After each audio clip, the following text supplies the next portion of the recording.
Prepaid বৈদ্যুতিক metre কিভাবে ঘরে বসে মিটার রিচার্জ করতে হয় আজকে সেটি আমি দেখাবো। মিটার রিচার্জ এটি অনলাইন যে কোনো একটি গেটওয়ে দিয়ে করা যায়, এটি বিকাশ নগদ দিয়েও করা যায়। আজকে আমি এটি নগদ দিয়ে মিটার রিচার্জ করে দেখাবো। এর জন্য প্রথমে নগদ অ্যাপসে প্রবেশ করতে হবে। এর জন্য আমি নগদ অ্যাপটিকে লগ ইন করলাম। অ্যাপটি ওপেন হলে আপনি বিল পে লেখা দেখবেন। এখান থেকে বিল পেতে ক্লিক করতে হবে।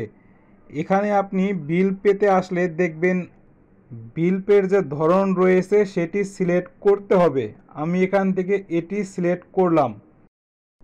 নিচের দিকে আসলে প্রিপেড বিদ্যুৎ মিটারের অনেকগুলা ধরন দেখতে পাবেন। এখানে বিভিন্ন কোম্পানির বিভিন্ন নাম রয়েছে। আপনার যে মিটারটি সেটি আপনি এখান থেকে সিলেক্ট করবেন। আমারটি ডেসকো প্রিপেড মিটার, তাই আমি এখান থেকে এটি সিলেক্ট করলাম। এখানে অ্যাকাউন্ট নাম্বার দিতে হবে। আমি এখানে আমার অ্যাকাউন্ট নাম্বারটি দিচ্ছি। আপনি এখানে যত টাকা রিচার্জ করতে চান সেই টাকাটি এখানে উল্লেখ করতে হবে। এখন পরবর্তীতে ক্লিক করতে হবে। এখানে আপনি বিস্তারিত তথ্যগুলো দেখতে পাবেন। এখানে আপনার অ্যাকাউন্ট নাম্বার, মিটার নাম্বার, শক্তি খরচ এবং আরও কিছু তথ্য এখানে রয়েছে। এই তথ্যগুলো আপনি দেখে একটু মিলিয়ে নেবেন ঠিক আছে কিনা। এখানে আপনি চাইলে রেফারেন্স লিখতে পারেন। আমি এখানে লিখে দিচ্ছি। এটি লিখলেও চলবে, না লিখলেও সমস্যা নেই। এবং পরবর্তীতে ক্লিক করতে হবে। এখানে আপনার নগদের পিন নাম্বারটি দিতে হবে।